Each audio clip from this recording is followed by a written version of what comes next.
That's the one. Okay, birth of John the Baptist, the announcement of Jesus. Sorry, the technology was really playing us around beforehand. Slide number 2. Jesus and John have actually been described this way, which kind of sounds a bit insulting. But having just in the last couple of weeks, I watched on Netflix The Founder. Has anyone seen which is the story of McDonald's? So the fact that Jesus was referred to as being like a franchisee of John the Baptist's new baptism ministry, if I can put it that way. And in a funny way, it's kind of, I thought actually there's something in that. So John, that on the as you're looking at it on the left, if you got your notes, on the left, that is the original McDonald's hamburgers, the original shop set up by the McDonald brothers, who made in the end, when it got bought out, they were promised 1% of the revenue of the global company, but they never actually got it. They only ever got their $3 million, which is not bad for a little restaurant like that, is it? But but if you consider that 1% of McDonald's revenue nowadays is $100 million per year, they kind of you can think of them as probably being one of the poor suckers who got a bit cheated. That underneath thing I think is quite funny is it says buy them by the bag. That was their big thing. But the story here really is in one sense there is a sense in which you say, so John is the original, but Jesus takes something on and he honours what he's come from, unlike Mr. Kroc, who made McDonald's what it is. But actually the message is the same. Jesus' message to start with is the same as John's. John's message is the kingdom of heaven is at hand. Jesus comes and says the kingdom of heaven is at hand. Let me show you. And then he kind of franchises it out. He puts his spirit into his disciples, and so they multiply over the whole world. That's one of the early kind of new McDonald's as it became. So it still costs 15 cents for a hamburger. It says on the top there. But the new movement goes all over the world. John's original movement was a Galilean movement. It was a Judean movement.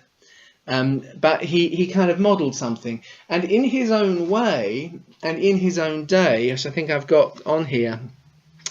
Can you just make it full screen? Oh yeah, sorry, it's not. I just realised you're right. Yeah. Okay, there we go. Okay, that's yeah. So oh yes, I've got. Hang on, let me.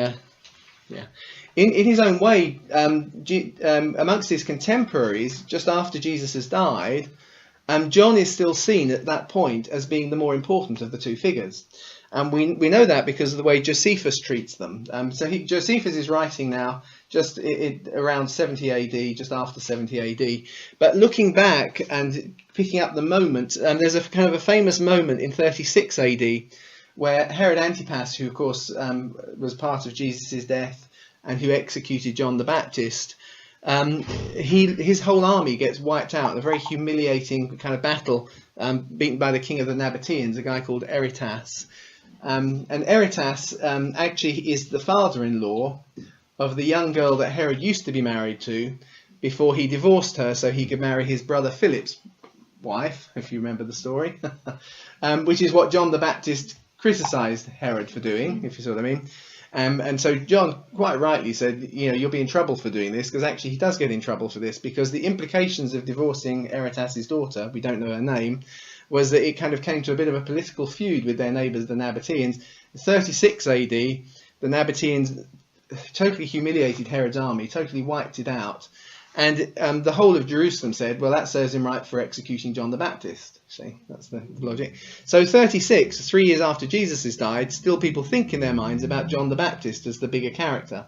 But often as we kind of come to the characters, we think because he punctuates Jesus' story, he seems like a side story, if that makes sense. But in his day, John is this huge character. And of course, what we find is he has a prophetic moment. He comes to do something, to stir something up, to turn over the ground. So in many ways, what Jesus does is subtler, and it's what produces the eternal fruit. But the hard work, the heavy work, in many ways, has been done by this huge people movement, because John wasn't as divisive as Jesus. So you remember, even as we get near the end of Jesus' ministry, and there is that point where they're trying to catch him out. And so he asked them the subtle question. So where did John's anointing come from? And they were afraid of answering that. They weren't afraid of standing there criticising Jesus, in front of the crowds, but they were afraid to say that John the Baptist's anointing didn't come from heaven. Do you notice that?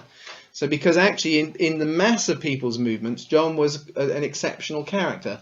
Jesus came with a slightly tougher, slightly more subtle message. It fitted together with John's. And actually, as we saw, like with the McDonald's franchise, in the end it was a message that goes through the whole world. Repentance for the forgiveness of sins because a price has been paid, the sacrifice has been made, etc., etc., and becomes the biggest story. But I'm just really kind of wanting to get across the size of who John is before we think about his birth. I can put it that way. So John starts his gospel. In fact, all of the gospels start with John the Baptist. If you stop and we think about it. Mark's gospel doesn't have any birth story at all. Just comes straight away in there, and we'll think about his in a minute. Matthew's gospel actually it has Jesus' birth first, but then it starts Jesus' ministry proper with John the Baptist. But John's gospel, in the beginning was the Word, but by verse 6 we're moving to a man comes sent from God whose name was John. He came as a witness to testify about the light so that everyone might believe through him. And he kind of set something up that John was someone that people would come to understand Jesus through. So Matthew's gospel, in those days, John the Baptist came into the wilderness of Judea. He's proclaiming, repent for the kingdom of heaven is near. And he is the one about whom Isaiah the prophet had spoken, the voice of one shouting in the wilderness. Feels like me, I feel like I'm shouting to you down there at the end. Sorry, Beryl. The voice of one shouting in the old people's... No, shouting in the wilderness, prepare the way for the Lord, make his paths straight. And he's drawing a quote there from Isaiah 43. And in Isaiah 40, in Isaiah 40, he's introducing a character in Isaiah's prophecy, which we now know as the suffering servant. Isaiah has three main sections. The first section of Isaiah, his main prophetic character, is the special child. Behold, a virgin shall conceive and have a child, and his name will be Emmanuel, God with us. And then as he grows, and in you, Galilee of the Gentiles, though you're least among the tribes of Judah, one will walk among you. And if you follow the flow, it's all this child. So the child is the first part. Then second part of Isaiah, he starts to focus on a character who's the suffering servant. And in the third part of Isaiah, he is a victorious king. And as we see it with hindsight, we can see all three characters are the same person. The child who comes, who's the special child who gets called God's with us, who's the mighty counselor, the Prince of Peace, who walks in Galilee of the Gentiles, is also the suffering servant who suffers sins that he doesn't really deserve to suffer under. And he is also the victorious king who rounds up the ends of the age. So we can see that ourselves. But in Isaiah 43, Matthew quotes from there. And in that, he starts off, Isaiah says, and sets up before Jesus comes in people's thinking that before the Messiah comes, somebody will turn up as his kind of herald, the person who proclaims for him and prepares the way for him because of Isaiah's writing. John's Gospel, it puts it in a kind of I put it in this kind of slightly colourful way to kind of draw it out, because it kind of confuses people sometimes, because Mark starts his Gospel by saying, look, I'm sending, as it is written, he says, in Isaiah the prophet. Some of your modern translations don't say Isaiah the prophet, they just say, as it says in the prophets, plural. And that's one of the earliest amendments we find being made to the biblical text. And so a lot of modern translations stay with it. But it is an amendment. So you ought to be a bit suspicious of it. And the reason it's there is because actually what then Mark quotes is he blends together three different passages. He blends Exodus, I'll unwind them in a minute, Exodus, and then Ezekiel, and then finally he gets to Isaiah. And so it looks like he should have just said the prophets. He shouldn't say Isaiah, because it wasn't just Isaiah who said it. But actually, it's strangely, it's a kind of a proof of the Aramaic origins of the Gospel of Mark. Now that may not mean very much, but a lot of people believe and imagine that the Gospels weren't written until a long time after Jesus came, and that they were written in Greek. But actually, scholarship has shown time and time again that although they're written in Greek, the thinking underneath them is always Aramaic. And this is one of those ways, because basically what actually he's done is a kind of a relatively standard Jewish teaching format. And it kind of goes like this. I've kind of got it on the next slide. So, look, I'm sending my messenger ahead of you who will prepare the way. So this is the quote from Exodus. Exodus. I'm going to send an angel, which is the same word as messenger. I'm going to send an angel or a messenger before you to protect you as you journey and to bring you to a place that I have prepared. So we've got the idea. I'm going to send a messenger and something about preparation. That's there in Exodus. Then Malachi, I'm going to send my angel or my messenger. That's exactly the same. But now he says, who will clear a way before you. So prepare a way or clear a way before you. Same ideas.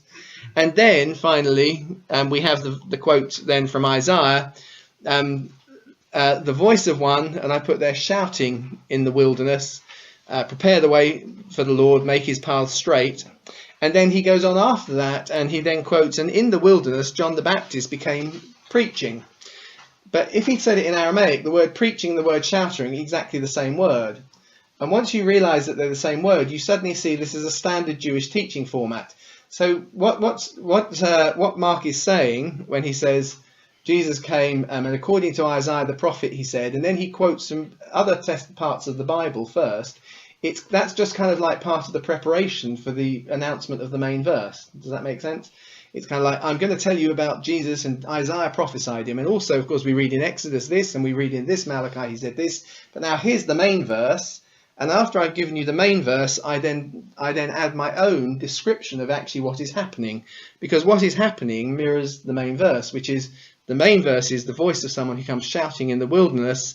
And into the wilderness, John the Baptist came and was shouting a baptism of repentance, you see. So he's the same words.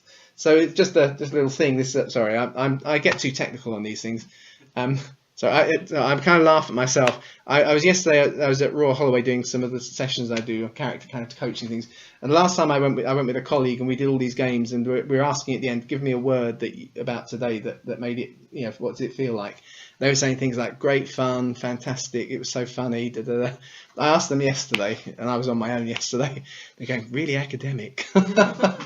Sorry, that I could sound like pride. Actually, I was thinking, oh great, I'm going to have to make this a bit more fun. But so I'm probably doing the same tonight. So we're going to get onto the birth in a minute. I just wanted to kind of get this picture of John. All of the Gospels present John as what he's doing is a key moment. So if we're understanding the symbolic meaning of Jesus' birth, we want to understand what John is going to become, and how important he's going to be. So in the 15th year of the reign of Tiberius Caesar, as it's written in the words of Isaiah the prophet. Now this time Luke really does quote just from Isaiah. The voice of one shouting in the wilderness, prepare the way. And he now gives the whole quote. Instead of just one line, he gives the whole quote from Isaiah. Make his path straight, every valley will be filled up, every mountain and hill will be brought low, the crooked will be made straight, the rough ways will be made smooth.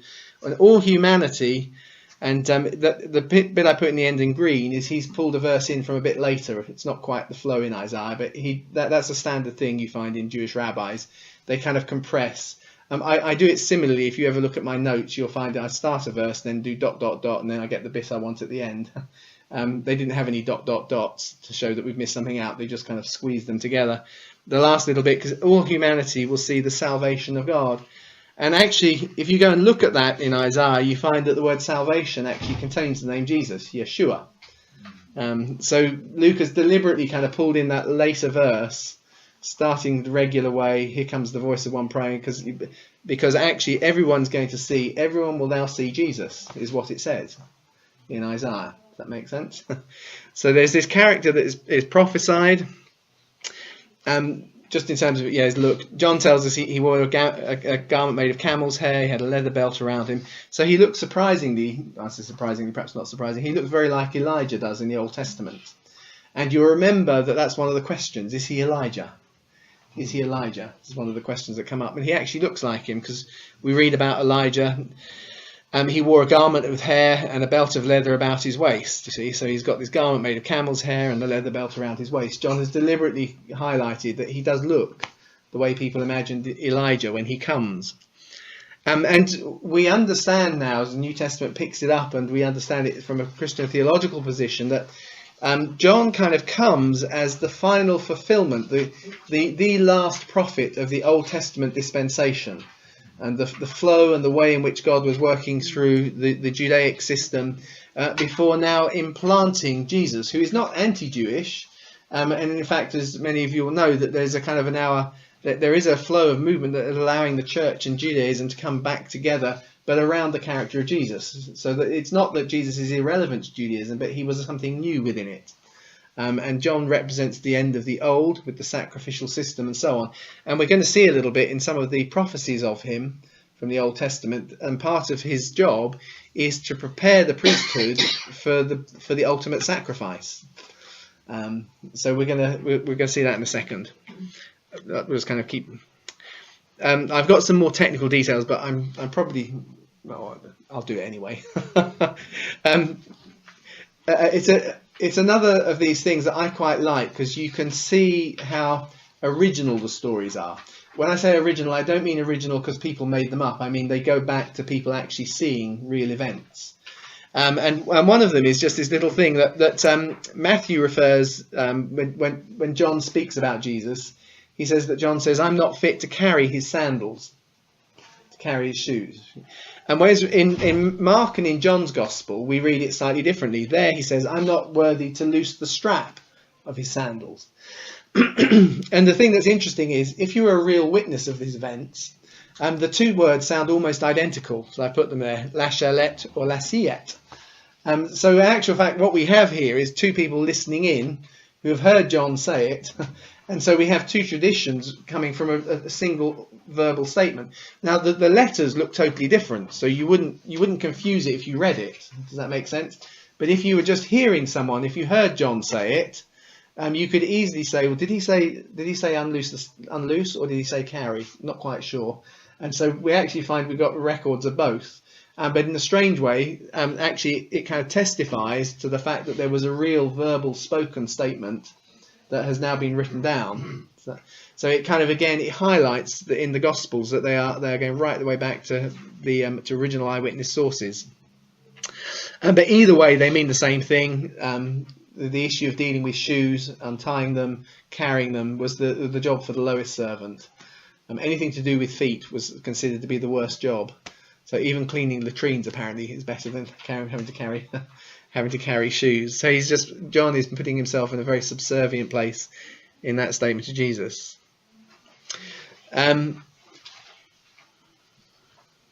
What's that one? Oh yeah, okay.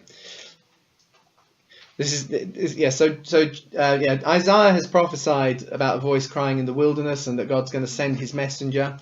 The book of Malachi in the Old Testament, which is the last book of the Old Testament, actually means the messenger or the angel. Malachi is the Hebrew word for an angel or a messenger. It's the same thing. And so in the book of Malachi, we get more verses that seem to be relevant to John, who can endure in the day of his coming, because the whole book in one sense is setting up. It's the last book before we get to the New Testament. So the angel has come, the Malachi has come, the messenger has come. And it talks about the messenger, who's actually John in person, who can endure the day of his coming. He'll keep standing when the messenger appears. He'll be like the refiner's fire, like a launderer's soap. He'll act like a refiner and a purifier of the silver, and will cleanse the Levites. So John's message was received by everybody in Judea. But here there's a focus on the Levites. But John himself, as we're going to see as we do this birth story, which we will get onto tonight, John himself is a Levite. And in one sense, perhaps what we see being prophesied here is he's got a message which is affecting everybody, but in particular he is emerging as a kind of a legitimate Levite, someone who's got the spirit of it correct, got the spirit of the priesthood correctly. Does that make sense? He'll cleanse the Levites, refine them like gold and silver, then they will offer to the Lord a proper offering, which I put in brackets is Jesus. Because actually, when Jesus comes to John's baptism, one of the first things a priest does when you bring the sacrifice to it is wash it. So actually, the part of John's role towards Jesus is actually going to be kind of symbolically as a part of the priesthood not just he's not just a Levite, he's actually also a descendant of Aaron, because we read that of his mother is a descendant from Aaron. So he's a kind of a priest, and he prepares Jesus, and in baptism he prophetically puts him in the grave and brings him up out again, resurrects him. Does that make sense? So there's something about his act which is kind of the purified Levite, the purified priesthood, who's refining the people, who's going to actually kind of in some sort of a way is part of the offering of Jesus' life as the perfect sacrifice, the ultimate sacrifice. See the way it's kind of building up. So the offering of Judah and Jerusalem will be pleasing to the Lord as in former times and years. So John the priest refines and ritually washes both the priesthood, and he prophetically offers Jesus in baptism. I'll put there. So now we move on to Luke and we get on to his birth stories. What do I put here? Yeah, just some comments about when Luke probably added it, what years it was that he collected the stories. Before we do, it's just worth thinking, because Luke tells us a lot about John. We get most of our qualitative information about John from Luke and from John, the Gospel writers. In Matthew and Mark, John pops in, does his thing, drops out again. In Luke and in John's Gospel, we get a little bit more detail. And so he's quite important. And the question we have is, how does Luke know these stories? Okay, I always like to ask that question. How does Luke know the story about the shepherds, for instance? We'll think about that. How does Matthew know the story about the kings? It's an interesting question to play out. So how does Jesus know those stories? Well, it's quite possible that he gets all of them from Mary's family. When Paul goes down to Jerusalem, he is unknown to any of the apostles. The only one he's ever met is Peter, and he met James once, very briefly, when he was a new convert. He goes back to Jerusalem, and travelling with him at this point is Luke, who wrote his gospel with him, who is actually, as anyone who did any of the things we did last year, you'll find Luke is actually one of the church leaders in Antioch who lays hands on Paul and commissions him. But there he's called Lucius of Cyrene, but the early church tells us it's the same person. Luke is Lucius of Cyrene, one of the leaders of the Antioch church, and one of the people, if you remember in the book of Acts, who leaves Jerusalem and goes up to Antioch. Men of Cyrene, it says. Oh, and then the first thing we discover is one of the leaders up there is someone called Lucius, who comes from Cyrene, who lays hands on Paul and commissions him, and every now and again turns up as Paul goes on his journeys and writes the Gospel of Luke. Well, in Gospel of Luke, it's a we section, so Luke is with him. And what it says is, Paul went to Jerusalem, and then we went in to see Jacob, and we took Paul with us. Okay, so you notice the change. We take Paul, who's the focus of my story, but when we get to Jerusalem, Paul doesn't know James very well. James is the brother of Jesus. At that point, it's we went in. So Luke, it seems, knows Jesus' family better than Paul. You see that? There is a period of 2 years where Paul has appealed to Caesar. And at that point, Luke starts to write the book of Acts as part of Paul's defence before Caesar, before he gets there. And so he's there for 2 years, and at the beginning of Luke's gospel, he talks about researching, because he amends his gospel at that point as well. And in that context, he has access to Jesus' family through his brother James. So he can get the story of Jesus' birth, and so possibly he's got the story of John the Baptist's birth through the same route. But it's also interesting, well, I think these things are interesting, it's also interesting to note that Luke kind of ties himself in at the beginning of his gospel of having been around since the days of John the Baptist. Because he talks about, I've researched. We often read the English says, I've researched these things from the beginning, but the actual word is I followed these things from the beginning, from the days of John the Baptist. In other words, it seems that Luke is positioning himself someone who may not have been part of the inner core, but has been in the periphery of Jesus' story right from the days of John the Baptist. And actually, as he tells the John the Baptist's birth story, there is the possibility that some of it has come from Jesus' family, but equally, maybe because he is part of a movement, because it was, as we said, there were thousands from all over the empire who came and were baptized by John. So if you remember, as Paul moves, occasionally he meets a community of John the Baptist's followers in different places. You see? So it's possible that Luke has been part of that movement too. And so some of these stories go back perhaps to that kind of context, or they've come through Jesus' family. So there's been an awful lot of me kind of setting up, because we're now going to get on to the story of how John gets announced and how his birth comes. But actually it's interesting that the opening section of Luke's Gospel is written incredibly eloquent and incredibly well structured Greek. It's actually it's so good that it's been claimed that it couldn't have been written by Luke. I don't know how the logic of these things work, because they say it must have been that somebody copied the beginnings of, I think it was one of the other classic historians, and somehow they tried to copy their style because he's got such an elegant style. But that would of course make Luke's gospel much later. It's just kind of, I don't know why people go that way. It's just, if Luke is an educated man, he's a Hellenized Jew, a Greek-speaking, Greek-educated Jewish person. He can write, if he wants to, a beautiful opening, in my mind. But when he moves on to telling the story of John the Baptist's birth, it actually becomes much more Aramaic. So he gives, if you like, a high-class, really Greek-style opening, and then goes into a much more Jewish style of teaching. Which kind of again tells you that what he's presenting isn't something that necessarily is from himself, but it is part of the background and the story of Jesus.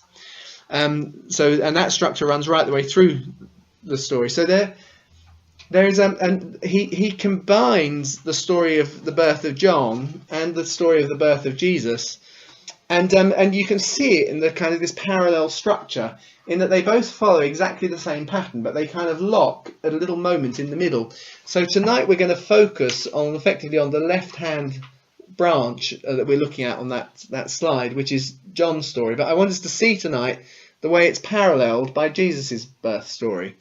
So at the beginning, Gabriel turns up and announces John the Baptist's birth to his father Zacharias. Just as at the beginning of Jesus' story, Gabriel turns up and announces Jesus' birth to his mother Mary. Then John, we read about being conceived, and it's a miracle.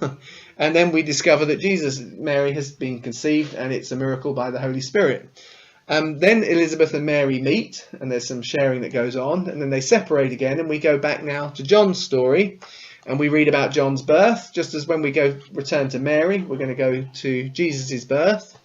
And then John is prophetically acknowledged. He comes into the family, and Zacharias prophesies over him. Just as in Luke's version of Jesus' birth, he is prophetically acknowledged at the temple, and what's his name? Simeon. Sometimes I just kind of lose it. Simeon prophesies over him in the temple. And then we read about John growing up, and we read about Jesus growing up. So we have that same kind of parallel pattern.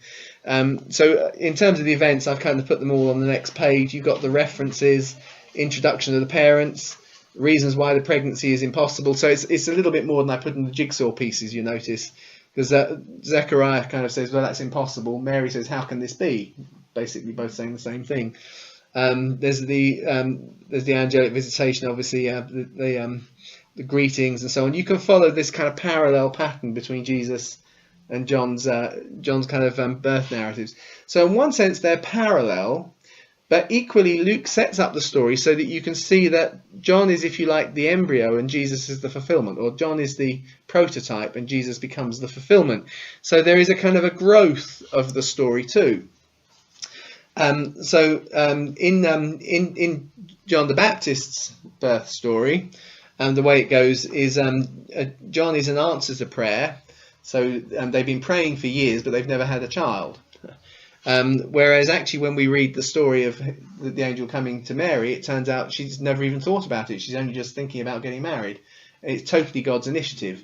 So one is a response to prayer, like you get sometimes in the Old Testament, and the other is totally the initiative of God. John's conception is to an old and barren person. We got precedent for that in the Old Testament. There's several older and barren people who have miracle children, if I can put it that way. Whereas Jesus' conception is a virgin birth and is totally unprecedented. But in the Jewish way of thinking, it's not that different. But it is totally unprecedented. It's never happened before. So one has happened before. Zechariah gets greeted by name, whereas when Gabriel meets Mary, he gives her a title. Favoured one. He calls her the favoured one. John is holy is going to be by practice from birth. So by practice he's going to be holy from his birth, whereas Jesus is going to be holy by nature from his conception. So just these little bits to notice. So from his birth he will be a Nazarite, who will be holy and separated from the Lord. He's holy from birth. Jesus is holy from conception, from the womb. And he's by nature, not by practice, because John is because he's separated out as a Nazarite. Jesus is just by nature, that's what it says. The word that is used is he is a holy thing. This is what the Greek actually says. Jesus is a holy thing from conception. John gets filled, and the idea of the holy thing is like you had in the temple. You had things that just intrinsically are holy, as opposed to things that you do something holy with. Does that make a difference? So you can see that the contrast from John to Jesus is growing as well. They're not just in parallel, but Jesus is kind of going a stage further. John is going to be filled with Spirit while in the womb, whereas Jesus is conceived by the Holy Spirit into the womb. John's going to be a forerunner. Jesus is going to finish everything. Final thing, Zechariah can't believe the message, whereas Mary can't believe it, but she submits to it. There's a difference in response too. So we get those kind of patterns. So we're going to get into a bit more detail. So this might be a good little stop because we often do a little break for a cup of tea. Is this a good time to do it, Anne? Yep. Fantastic. So we'll take a little break here. Does anyone want to ask any questions at this stage? No, I always worry when no one asks any questions. I've got a question. Oh, go on. Howard's got a question. I missed something. Going back to the Aramaic and Greek comparison. Where was it? Was that Aramaic and Hebrew or Aramaic and? Okay, so where I've lost it now. yeah, the thing that's a little bit confusing. We now the standard position now is it used to be thought that Hebrew was kind of something that you kind of learned, like learning Latin at school, and everybody spoke Aramaic in Jesus' day. Now, the analysis of the Dead Sea Scrolls tells us that actually most people spoke both Aramaic and Hebrew. Aramaic was the language of the marketplace, and Hebrew was used as soon as you got into the synagogues. So it's a bit like if you kind of turned on your best kind of Chaucer in English when you turn up at Evensong at your high church, but that's probably a bit unfair. The point being, in many ways, is that the languages are very close, particularly around Judea. They're much so it wasn't that big a difference. And so sometimes when I say Aramaic or Hebrew, what it really means is there's debate. We don't know exactly at this point whether he said it in Aramaic or Hebrew, but to be honest, it probably doesn't make a difference to the argument. He could have said it equally in Aramaic if he was out in the marketplace, but if he was saying it sitting in synagogue on a Saturday and said the same thing, he might use Hebrew because people are more formally using Hebrew. It's like Indian Urdu. Is that right? Yeah, that's good. Yeah, I guess they'll use a slanger term in the house. Yeah. Which you could, it's got to be equate to Aramaic. But yeah. If a guest comes, they'll go into the much more. To the more formal. Yeah. So that is a really good example because the two are the Hebrew is the more formal version of what Aramaic has become.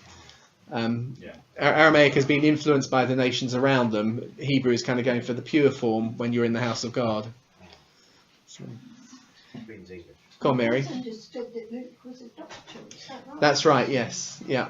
He is a doctor, and he's often presented as not being Jewish because of a comment in one of Paul's letters where he refers to those of the circumcision who are for him, and then a few verses later he refers to Luke. So it sounds like Luke's not one of them. But actually, the structure, he also refers to someone else there who we also know is Jewish.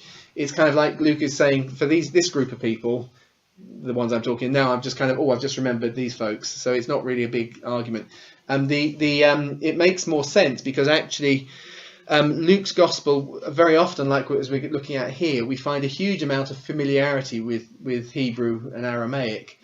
So he actually writes much more like he does write very good Greek when he needs to, but then when he tells some of the story, he flips back into a more Aramaic way of thinking. So if he was a Gentile, he wouldn't be able to get behind half of it. He wouldn't have understood half of it. No, he's exactly right. So it makes great sense that it's actually a Hellenistic Jew. It does. No, to me it does hugely. And this is a slight side issue, but Luke is my number one contender for being the author of the book of Hebrews. So I have a kind of top three. If you think who wrote Hebrews, because it's very like Paul, but it's not in his style. The theology is very Paul, but the style of writing is not Paul, and it never claims to be written by Paul. So I don't really think it's Paul, if you know what I mean, but it's someone who's close to him. And actually, Luke has, even without the book of Hebrews, Luke has written more words for the New Testament than anybody else. He writes more than Paul, because he wrote Luke and Acts. So he's a very good writer, he writes Hebrew. He thinks very like a Hebrew person. If he was a senior figure in the Antioch church, he would have credibility to write the book, wouldn't he, if you think about it like that? So Luke is my number one. Any guesses to my number two? Anyone want to guess? No, it's Priscilla is number two, who's also presented both in the Bible and also in the early church as being a very good teacher. And the logic for her is that may be part of the reason why her name's not on the book. That it caused problems in certain places if she did. And number three would be Timothy, and a lot of people put him as their number one, but Timothy seems a bit too late for me. Timothy would only be writing that kind of post the destruction of the temple, and there's nothing about the destruction of the temple in the book of Hebrews, so it looks to me like it's written earlier than that, so that's why I don't go for Timothy. That's an aside while we wait for the tea. Good. Right, so let me pause the recording while we're here.